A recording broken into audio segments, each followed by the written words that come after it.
Did medieval nuns really see the future? Were their terrifying visions a warning, a divine message, or just the product of a fevered mind?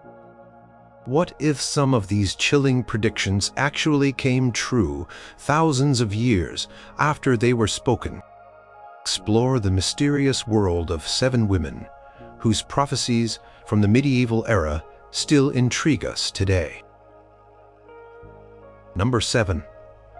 The enigmatic nun of Schönau and the shaking of foundations. Elizabeth of Schönau, a Benedictine nun who lived in the 12th century, was a woman known for her intense visions. Born around 1129 in the Rhineland region of what is modern-day Germany, Elizabeth entered the Benedictine monastery of Schönau at a young age, around 12 years old. Life in a medieval monastery for a young woman like Elizabeth was structured and devout, filled with prayer, study, and manual labor. Yet, from an early age, Elizabeth began to experience something beyond the ordinary. Her initial visions were often attributed to illness or a spiritual struggle by her superiors, but as they became more frequent and profound, they were increasingly seen as divine communications. Her brother Eckbert of Schönau, who was also a monk, played a crucial role in documenting her experiences, serving as her scribe and interpreter. Without his meticulous record-keeping, much of what we know about Elizabeth's prophetic insights would be lost to history. Elizabeth's visions were varied, ranging from encounters with angels and saints to deeply symbolic scenes reflecting the spiritual state of the Church and the world. One of her most noted prophecies, often recounted in medieval texts and later historical accounts, spoke of a time when the very foundations of the Church would be shaken, when its pillars would crumble, and when spiritual decay would lead to widespread confusion and upheaval. She described a period of great darkness, where faith would wane and wickedness would flourish. Even within the sacred institutions, this prophecy, often recorded as the shaking of foundations, was not a single isolated vision, but a recurring theme in her revelations, suggesting a profound and persistent concern about the future trajectory of Christendom. It was a broad prophecy, certainly, but its power lay in its evocative imagery and its implicit warning. The specific details, as recorded by Eckbert in his writings, were vague enough to be applied to multiple historical crises, yet specific enough to evoke a sense of impending doom. Many who have studied Elizabeth's life and her prophecies have sought to connect the shaking of foundations to various tumultuous periods in European history. One perspective often points to the Great Western Schism, which began in 1378, over 200 years after Elizabeth's death. This was a period when the Roman Catholic Church was split, with 2 and at one point even 3 rival popes claiming legitimacy. The schism lasted for nearly 40 years, causing immense confusion and fracturing the spiritual unity of Europe. For many believers, this event truly felt like the pillars of the Church were crumbling and its foundations were violently shaken. The very idea of having multiple claimants to the papacy, each excommunicating the other, undermined the authority and perceived stability of the Church in an unprecedented way. This period was marked by political intrigue, theological debates, and a crisis of faith among the populace. Confusion Elizabeth spoke of, where spiritual guidance was ambiguous and divided, seemed to resonate deeply with the experiences of those living through the schism. Another historical event, sometimes linked to Elizabeth's prophecy, is the Protestant Reformation, which began in the early 16th century with Martin Luther's 95 Theses. This was a period of even greater spiritual upheaval, leading to the permanent division of Western Christianity. Luther and other reformers challenged core doctrines, practices, and the very authority of the papacy. The Reformation led to wars of religion, widespread iconoclasm, and the emergence of entirely new Christian denominations. For those who viewed the Catholic Church as the sole true path, the Reformation represented an unparalleled shaking of foundations, an attack from within that ripped apart centuries of established religious order. Prophecies' description of spiritual decay and widespread confusion certainly seem to fit the intellectual and theological chaos that accompanied the Reformation. As traditional beliefs were questioned and religious authority fragmented, the very concept of unity within the Church, so central to medieval thought, was irrevocably shattered. Further interpretations have stretched Elizabeth's prophecy to encompass events even more modern, such as the Enlightenment and the French Revolution. The Enlightenment, a philosophical movement of the 18th century, emphasized reason and individualism, often challenging traditional religious authority and questioning dogma.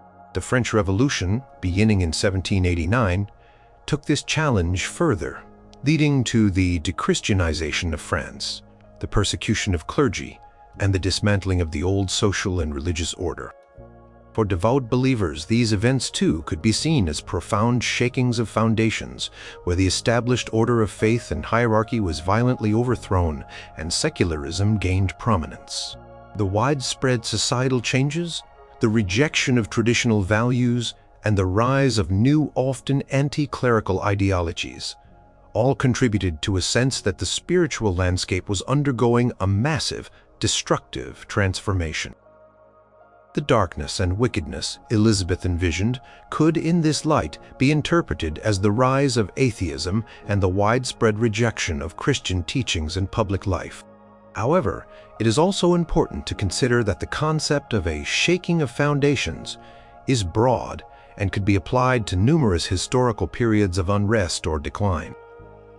The medieval church, even before Elizabeth's time, experienced internal conflicts, corruption, and challenges to its authority. The investiture controversy in the 11th and 12th centuries, for example, saw a major struggle between secular rulers and the papacy over the appointment of bishops, which could also be seen as a challenge to the Church's established order.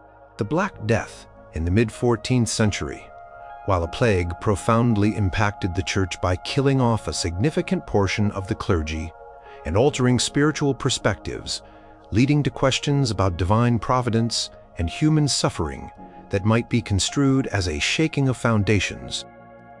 Each era has its own crises, its own moments when established norms are questioned or overturned. Therefore, the very generality of Elizabeth's prophecy allows for multiple interpretations, which, while making it enduring, also makes definitive fulfillment difficult to pinpoint. Elizabeth of Schönau's prophecies were influential in her time, especially within monastic circles, and her writings continued to be read and debated for centuries after her death. Her visions, documented meticulously by her brother, became a source of spiritual reflection and moral warning. The idea that a spiritual woman could foresee such monumental shifts in the fabric of religious and societal life lent an air of gravity to her pronouncements. Whether her visions were literal predictions of specific historical events or more generalized warnings about spiritual decay and the cyclical nature of human sin and redemption remains a subject of ongoing historical and theological discussion, yet her enduring legacy as a visionary nun, particularly her prophecy concerning the shaking of foundations, continues to captivate those who look for patterns and meaning in the long sweep of history. Her story stands as a testament to the powerful role attributed to female mystics in the medieval religious landscape. Women whose perceived connection to the divine allowed them to speak with authority about the future of a world often grappling with profound change and uncertainty. The resonance of her words, even centuries later, speaks to the perennial human fascination with the unknown future and the possibility of divine insight. Number 6. Mechthild of Magdeburg and the 7 Flames of Judgment. Mechthild of Magdeburg, a Beguine mystic who lived in the 13th century, was a woman of profound spiritual experiences and striking literary talent. Born around 1207 into a noble family in Saxony, she chose a life dedicated to God at a young age, joining the Beguine community in Magdeburg when she was about 20 years old.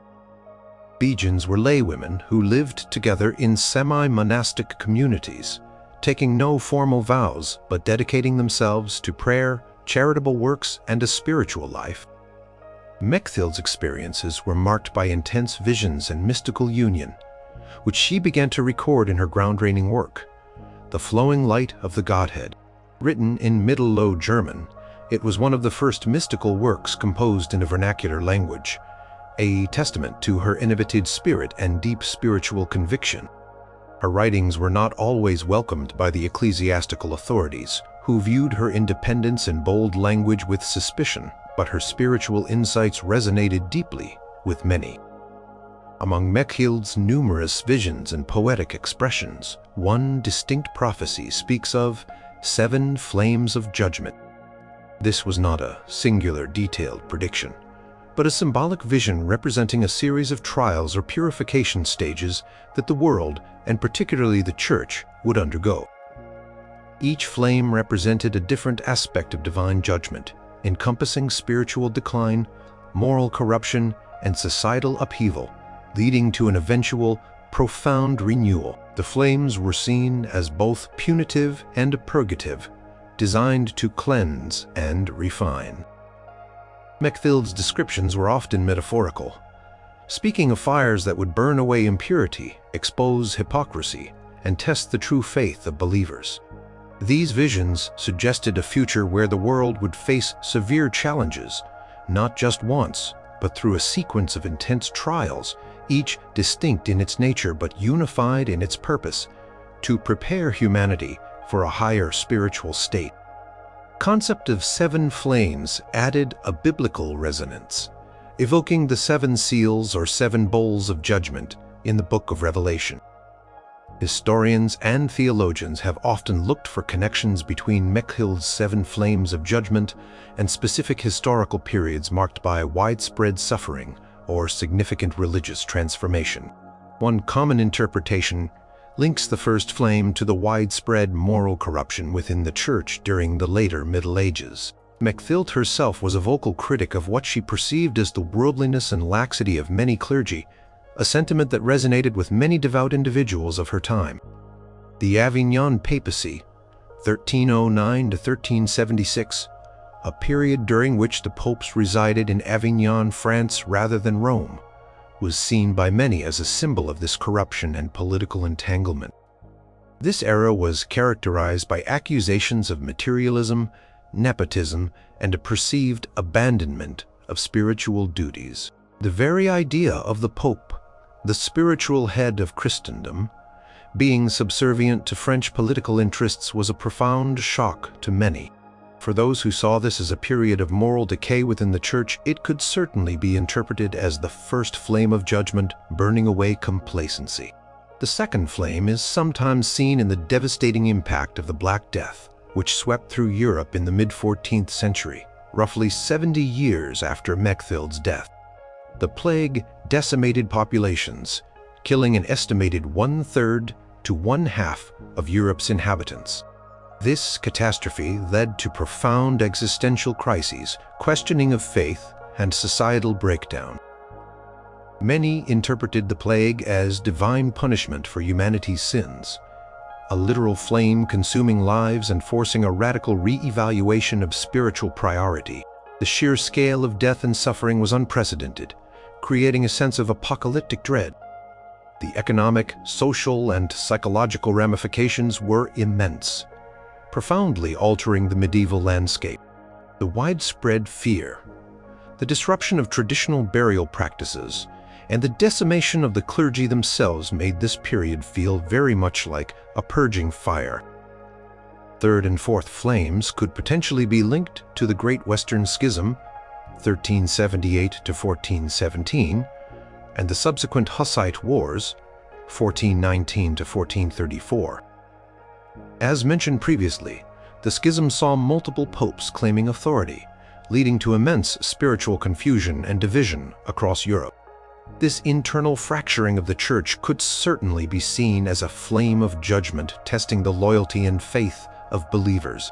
Following this, the Hussite Wars in Bohemia, sparked by the teachings of John Huss and fueled by both religious and nationalistic fervor, represented a violent outpouring of religious dissent. These wars were brutal and destructive, further demonstrating the deep divisions and spiritual conflicts within Christendom. For those who sought patterns in divine judgment, these events represented intense periods of trial and purification as the old order was challenged and fought over.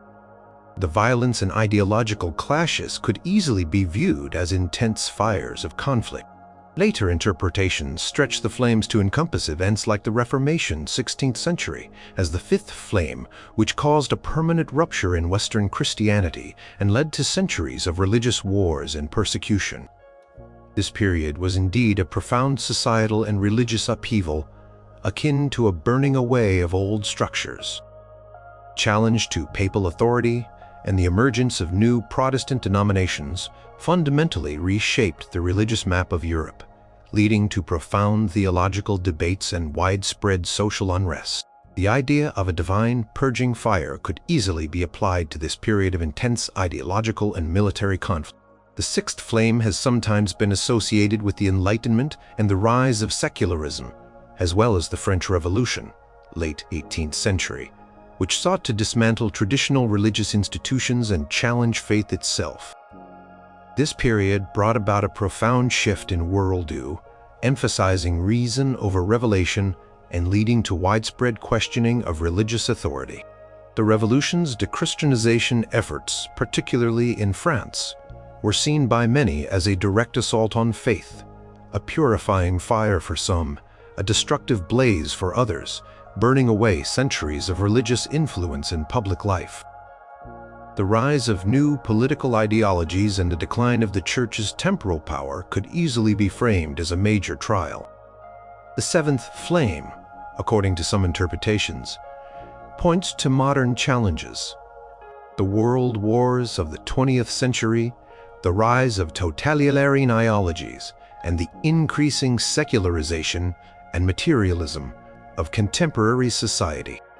These events, characterized by unprecedented violence, global conflict, and a perceived decline in traditional moral values, have been seen by some as the final, most intense purifications before an eventual spirifications. The immense scale of suffering, the widespread breakdown of traditional moral codes, and the existential crises brought on by rapid technological change and global conflict could certainly be viewed as a profound judgment. The very concept of a world consumed by its own destructive impulses resonates with the idea of a final intense fire. However, Mechthild's prophecies were deeply symbolic and mystical, not literal predictions of specific dates or events. Her focus was on the soul's journey and the spiritual state of the Church rather than on precise historical outcomes. The flames could also be interpreted as personal spiritual trials that individuals and communities experience in their journey towards God rather than grand ideal upheavals. The flexibility of symbolic language allows for diverse interpretations, making it difficult to definitively claim that any single historical event or sequence of events perfectly fulfills her vision. The very nature of symbolic prophecy means that its meaning can shift and adapt to the crises of successive generations. Mechthild of Magdeburg's influence extended through her written work, which profoundly shaped German mysticism and spiritual thought. Her audacious visions and criticisms of the Church made her a powerful voice in her time. The enduring appeal of her 7 Flames of Judgment lies in its timeless message of purification and renewal, a belief that even in times of darkness and decay, divine judgment ultimately aims for a higher spiritual state. Her writings continue to be studied for their poetic beauty and profound spiritual insight, cementing her place as a significant figure in medieval mysticism. Her legacy reminds us that even when prophecy is cloaked in symbolism, it can profoundly impact how people view their world and their future, offering both warning and hope. Number 5. Gertrude the Great and the Unveiling of Hidden Truths. Gertrude the Great, a prominent Benedictine nun of the 13th century, was known for her profound mystical experiences and her deep devotion to the Sacred Heart of Jesus. Born in 1256, she entered the monastery of Helfta, a renowned center of female spirituality in Saxony, at the tender age of 5. Helfta was a crucible of mystical thought, nurturing figures like Mechthild of Magdeburg and Mechthild of Magdeburg, and it was in this intellectually and spiritually rich environment that Gertrude developed her extraordinary insights. Though initially drawn to secular studies, a spiritual conversion experience at the age of 25 redirected her focus entirely towards theology and mystical contemplation. Her writings, particularly the Herald of Divine Love, Legatus Divinae Pietatis, meticulously recorded her visions and spiritual revelations. Among Gertrude's numerous mystical insights, one recurring theme concerned the unveiling of hidden truths. This was not a prophecy about specific future events in the usual sense, but rather a profound revelation about the deeper spiritual realities that would become more widely understood or revealed to humanity over time. Gertrude's visions often focused on the inner life of God, the nature of divine love, and the spiritual union between God and the soul. Her prophecy suggested that certain aspects of God's nature, previously hidden or only dimly perceived by human intellect, would be made manifest, allowing for a deeper, more intimate understanding of the divine. This unveiling was not about predicting wars or famines, but about a gradual unfolding of spiritual knowledge, a deeper penetration into the mysteries of faith, accessible to a wider circle of believers. It was a promise of spiritual enlightenment, a growing clarity of God's benevolent intentions towards humanity. Many of Gertrude's admirers and later scholars have sought to link this unveiling of hidden truths to the subsequent development of Catholic theology and spirituality. One major connection often highlighted is the increased emphasis on the Sacred Heart of Jesus. While devotion to the Sacred Heart had roots in earlier mystical traditions, it was through Gertrude's mystical experiences and writings that this devotion gained significant prominence and began to flourish. Her visions often described the heart of Jesus as a source of divine love, mercy, and compassion, inviting believers to a personal and intimate relationship with Christ. Centuries later, this devotion would become widespread, culminating in its formal recognition and popularization through the visions of Saint Margaret, Mary Alacoque, in the 17th century, and its eventual establishment as a universal feast day in the Catholic Church. For many, this popularization of the Sacred Heart devotion is a direct fulfillment of Gertrude's prophecy, an unveiling of a profound spiritual truth about God's love that became accessible and central to the faith of millions. Another way this unveiling is interpreted relates to the mystical tradition itself. Gertrude's meticulous documentation of her intense interior life, her dialogues with Christ, and her profound theological reflections contributed to a growing body of mystical literature. This literature, including her own works, helped to articulate and formalize understandings of divine union, the soul's journey, and the nature of grace in ways that were perhaps less explicit in earlier theological works. The flourishing of mysticism in the later Middle Ages, leading to figures like Catherine of Siena and Julian of Norwich, can be seen as an ongoing unveiling of deep spiritual realities to a wider audience, demonstrating that profound spiritual experience was not limited to a select few, but was accessible to many. The emphasis on personal relationship with the divine, rather than solely formal adherence to ritual, became more pronounced. Furthermore, some interpret the unveiling in terms of intellectual and theological developments. The rise of scholasticism in medieval universities, while occurring before Gertrude's time, continued to evolve, attempting to systematically understand and articulate divine truths through reason and revelation. While Gertrude's approach was experiential rather than purely rational, her insights contributed to the broader theological landscape. The eventual development of systematic theology, and later, the renewed emphasis on scriptural study during the Reformation and Counter-Reformation, could be seen as further attempts to unveil God's truth from different perspectives, bringing different aspects of divine revelation into clearer focus for diverse communities of believers. Even though these intellectual movements were distinct from Gertrude's mystical path, they represented different ways in which deeper understanding of spiritual realities became available. However, the unveiling of hidden truths is a highly spiritual and metaphorical prophecy, making it fundamentally different from predictions of concrete historical events. It is subjective to determine precisely what constitutes a hidden truth and when it has been unveiled. The development of theological understanding and spiritual practices is an ongoing process within any religious tradition, not a singular discrete event. Every generation may feel they have gained deeper insight into divine mysteries, and what is hidden for one era may be commonplace for another. Therefore, while the rise of the Sacred Heart devotion is a compelling correlation, it is one interpretation among many possible spiritual or theological developments that could fit the general description of unveiling. There is no objective metric to measure the extent of this unveiling, nor a defined endpoint. Gertrude, the Great's legacy is immense, particularly in the realm of Christian mysticism.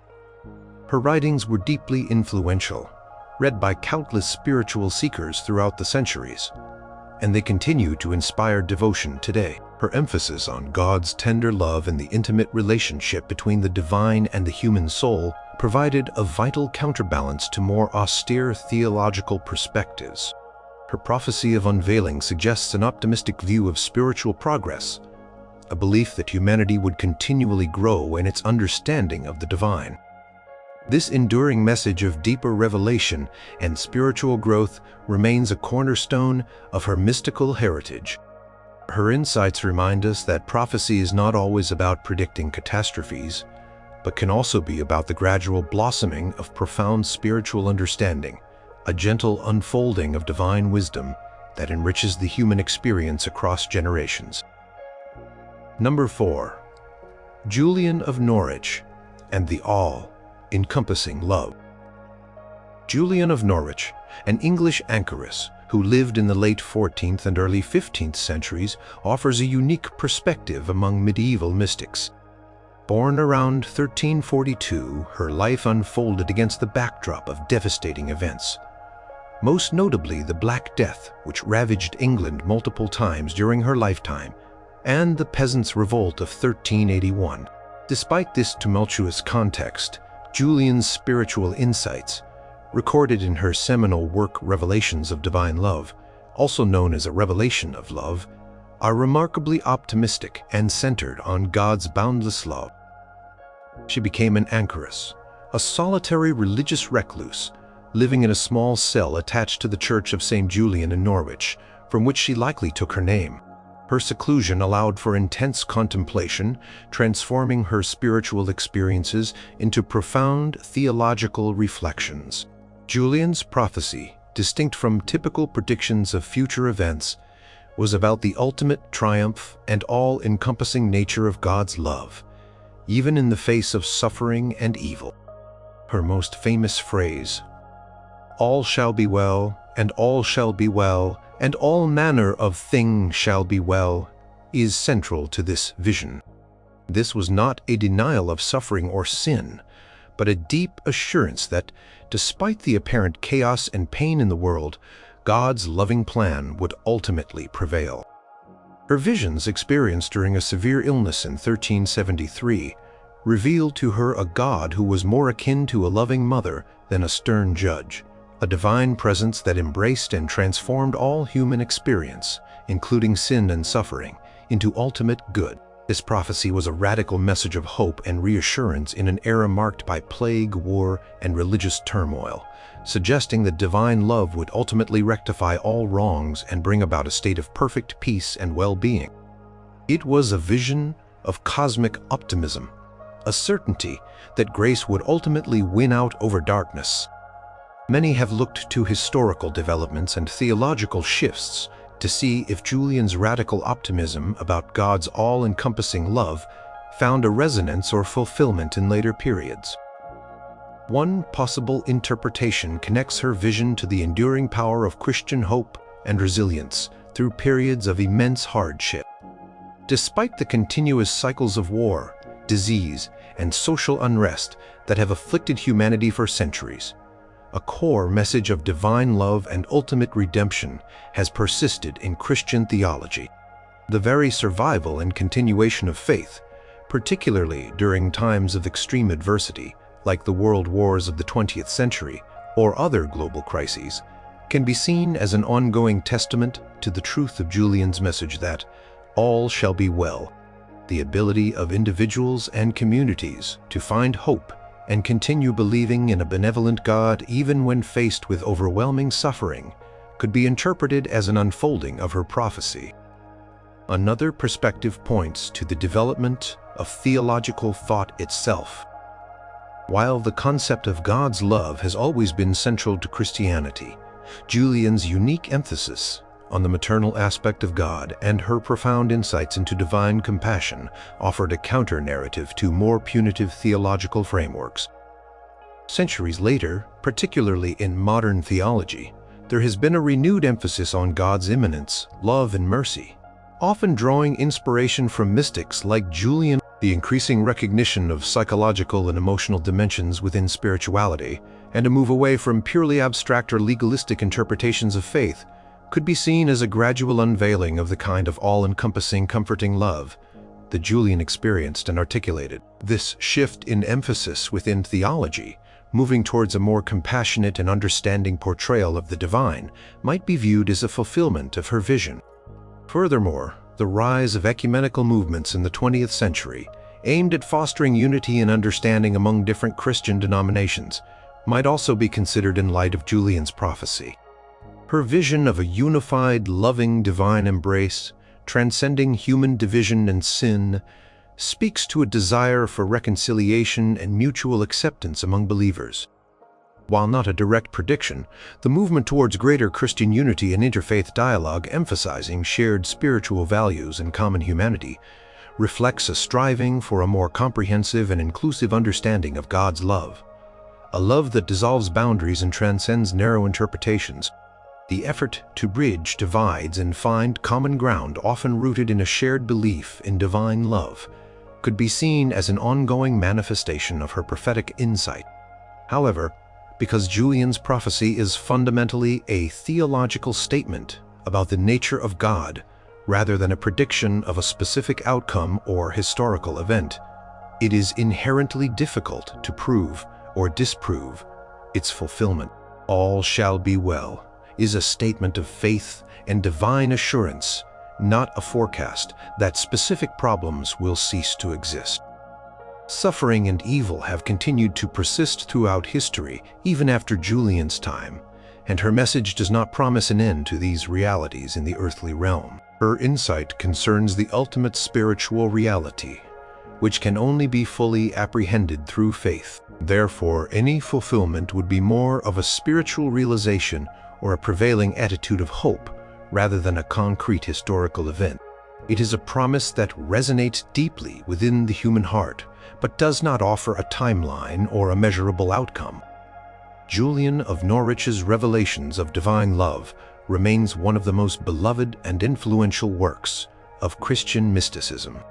Her radical message of God's unconditional love, even in the darkest of times, has provided solace and inspiration for countless readers across centuries. Her prophecy offers a profound theological comfort, a testament to the enduring power of faith and the conviction that divine love ultimately triumphs. Her legacy as a compassionate and intrigue mystic continues to shine, particularly in a world still grappling with suffering and despair. Her singular voice from medieval England reminds us that prophecies can be profound truths about the nature of reality and God, rather than mere glimpses into future events, offering eternal wisdom that transcends the boundaries of time. Number 3. Saint Catherine of Siena and the return of the papacy.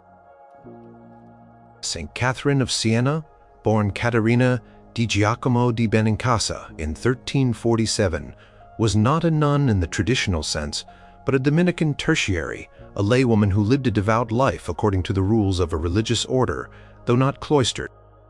Her life was extraordinary, characterized by intense spiritual visions, rigorous asceticism, and an unflagging commitment to church reform. Living in the midst of the turbulent 14th century, during the time of the Avignon papacy and the ensuing Great Western Schism, Catherine emerged as a powerful spiritual and political force. Despite her lack of formal education, her intelligence, charisma, and profound spiritual authority allowed her to engage with powerful figures, including popes, kings, and cardinals. Her extensive correspondence, known as the Letters, reveals her sharp intellect and deep spiritual insights. Among Catherine's most urgent and well-known prophecies or fervent appeals was her conviction that the papacy must return from Avignon, France, to its rightful seat in Rome. For nearly 70 years, since 1309, the popes had resided in Avignon, a period often referred to as the Babylonian captivity of the papacy. This exile was widely seen as a major crisis for the Church, undermining its authority, contributing to moral decay, and allowing French political influence to dominate papal decisions. Catherine, deeply devoted to the unity and purity of the Church, received numerous visions, urging her to press for the Pope's return. She believed this return was essential for the spiritual well-being of Christendom and for the much-needed reform of the Church. Her prophecy was a divinely inspired conviction that the Pope's physical presence in Rome was not merely a logistical matter, but a spiritual necessity for the Church's restoration and renewal. She asserted that this return would usher in a period of reform and greater spiritual clarity. Catherine's relentless advocacy played a crucial role in Pope Gregory XI's decision to return to Rome in 1377. She corresponded with him extensively, using powerful and persuasive language, mixing spiritual counsel with direct admonishments. She traveled to Avignon herself to meet with him, arguing passionately for the necessity of his return. Her famous letter to Gregory XI, where she implores him to be a man and fulfill his sacred duty, is a testament to her courage and conviction. Her spiritual authority was so profound that it undeniably influenced the Pope's deliberations. After years of pleading and pressure, Pope Gregory XI did indeed make the arduous journey back to Rome.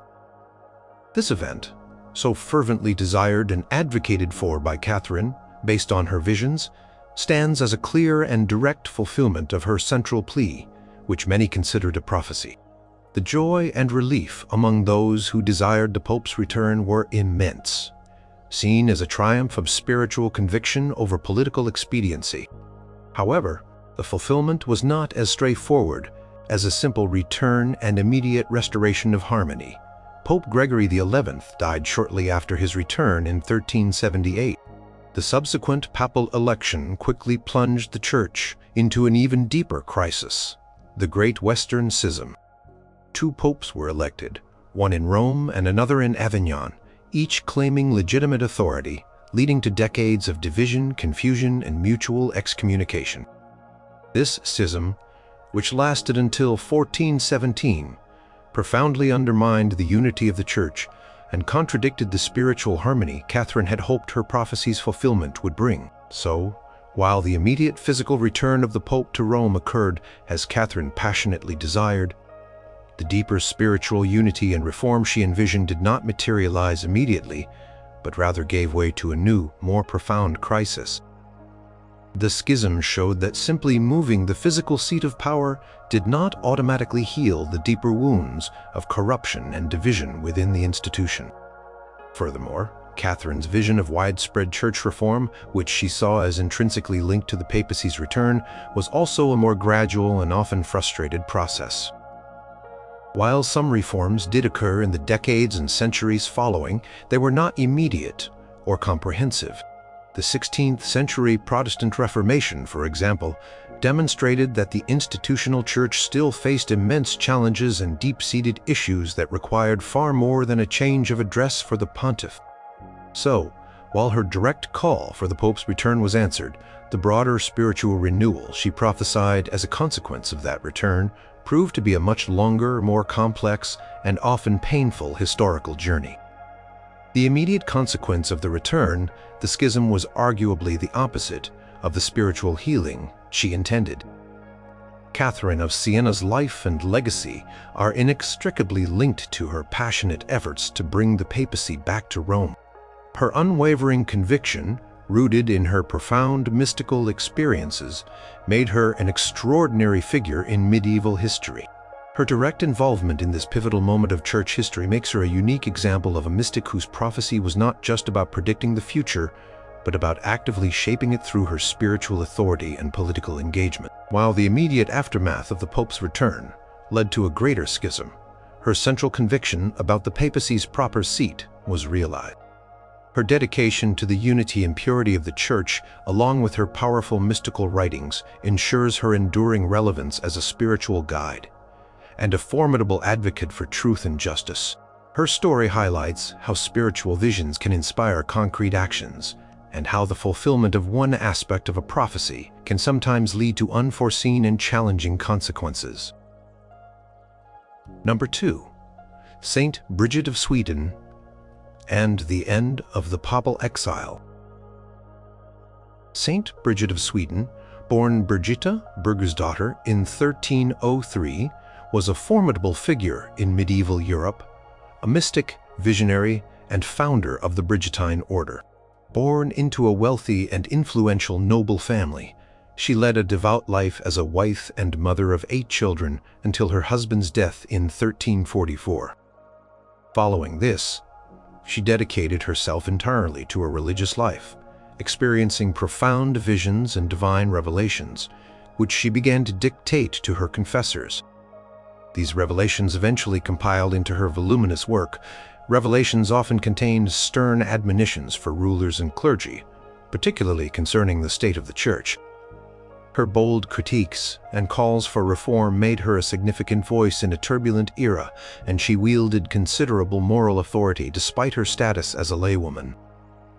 One of Bridget's most persistent and central prophecies concerned the Avignon papacy. Similar to Catherine of Siena, Bridget vehemently believed that the Pope's 70-year residence in Avignon, France, was a grave offense against God and a source of corruption and spiritual decay within the Church. Her visions repeatedly urged the popes to return to Rome, which she considered the divinely ordained seat of Peter.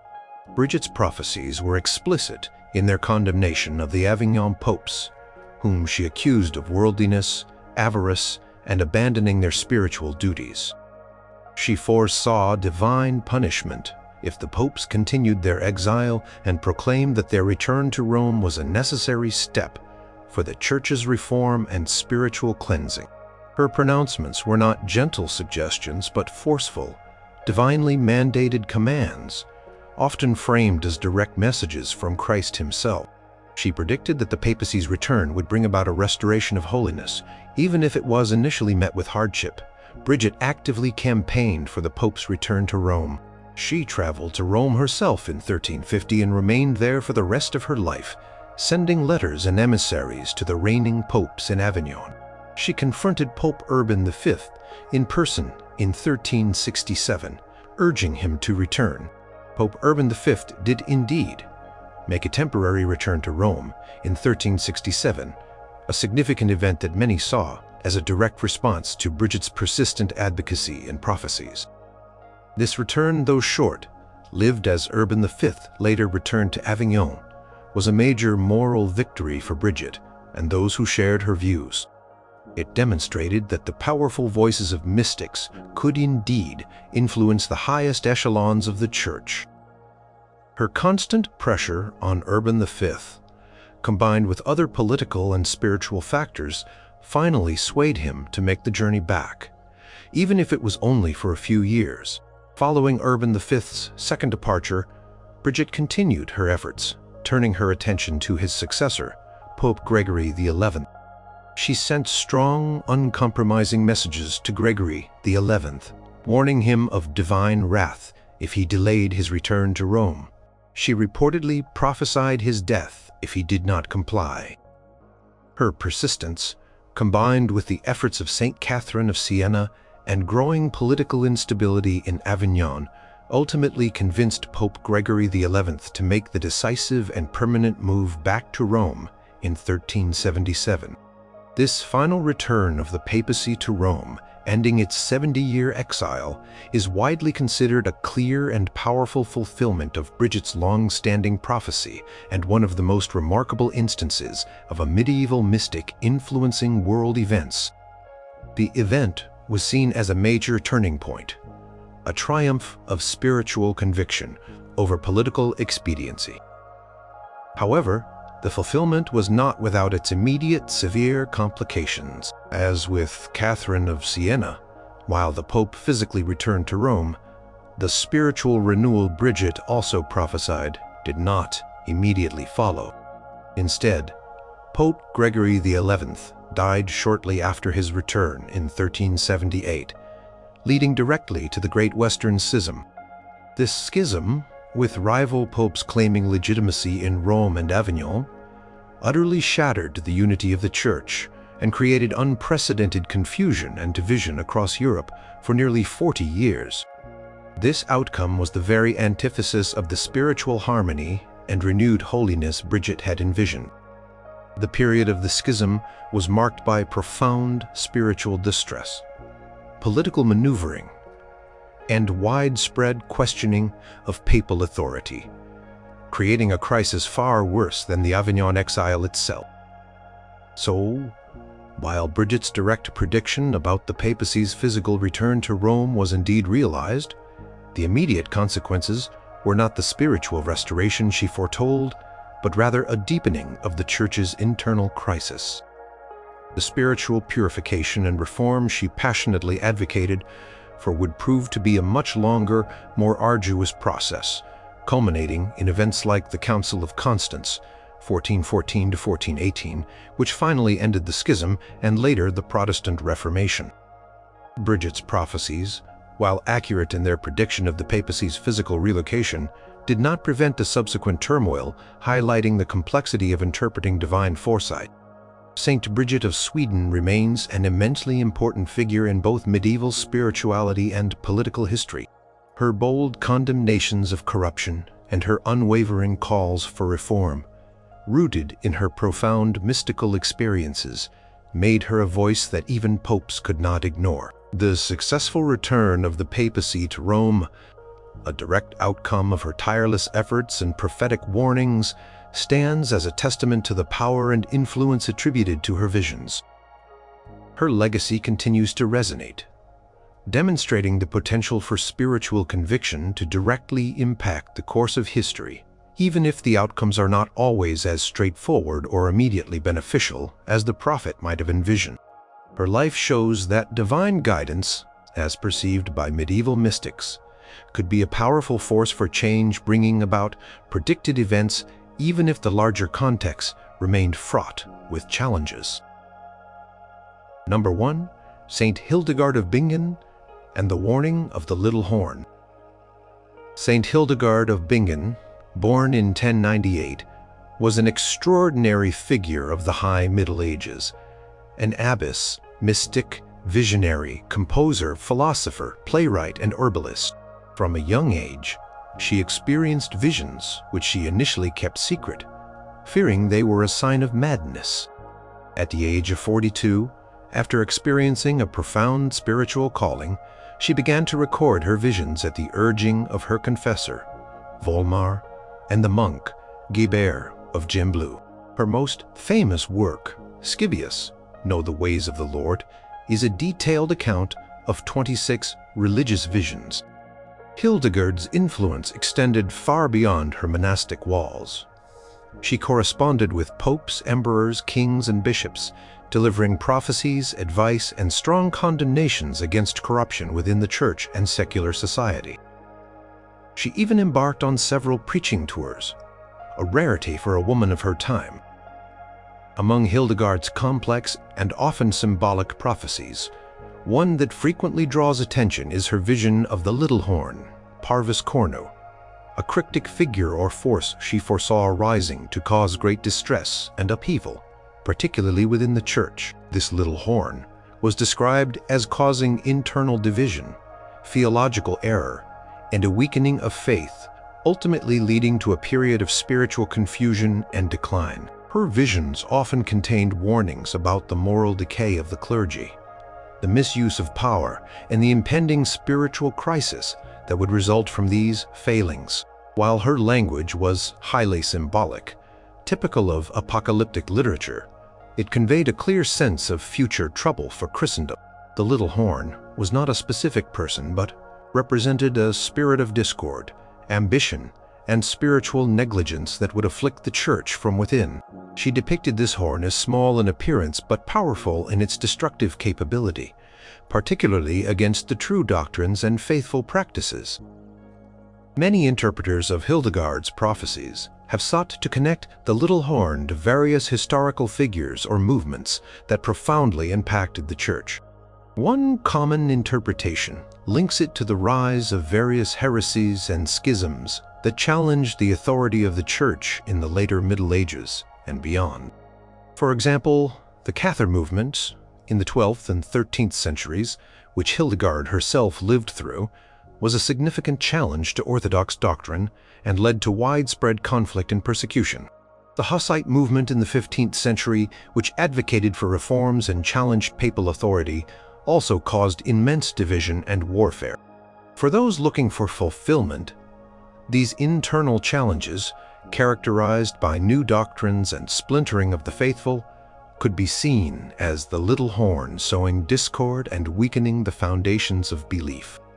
Another interpretation points to the Great Western Schism, 1378 to 1417, occurring 2 centuries after Hildegard's death. This period saw multiple claimants to the papacy, each supported by different political powers, leading to profound spiritual confusion and widespread doubt. The idea of competing popes, each condemning the other, felt like an internal tearing of the church, a fulfillment of the little horn, causing deep divisions and theological uncertainty.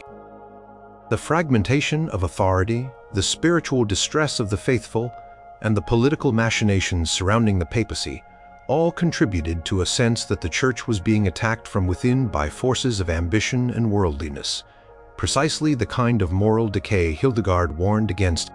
Later interpretations have also linked the little horn to the Protestant Reformation of the 16th century. This period saw a massive rupture within Western Christianity, with figures like Martin Luther challenging core Catholic doctrines and practices, leading to the establishment of new Christian denominations. For many, the Reformation, characterized by fierce theological debates, religious wars, and a permanent division of Christendom, represented the ultimate manifestation of the little horn's destructive influence. The perceived spiritual decline within the Catholic Church that fueled the Reformation and the subsequent fracturing of religious unity could be seen as the direct result of the internal weaknesses and spiritual negligence that Hildegard had warned about centuries prior. The very nature of the Reformation, as a challenge to the old order, might resonate with the idea of a little horn disrupting the established spiritual body. However, Hildegard's prophecies, like many apocalyptic visions, are highly symbolic and open to multiple interpretation. The little horn is a generic symbol of internal opposition or corruption, not a specific person or event. Similar challenges, including doctrinal disputes, moral failings among clergy, and internal power struggles, have plagued the Church throughout its history, both before and after Hildegard's time. For example, the investiture controversy in the 11th and 12th centuries, which was a major power struggle between secular rulers and the papacy, also caused significant internal strife and division within the Church, arguably fitting the description of a little horn before Hildegard even wrote her visions. The very generality of the symbol allows it to be applied to any period of internal conflict or moral decline within the Church, making definitive attribution difficult. Hildegard of Bingen remains one of the most revered and studied figures of the Middle Ages. Her holistic approach to spirituality, encompassing theology, natural science, and medicine, coupled with her prophetic visions, mark her as a true polymath.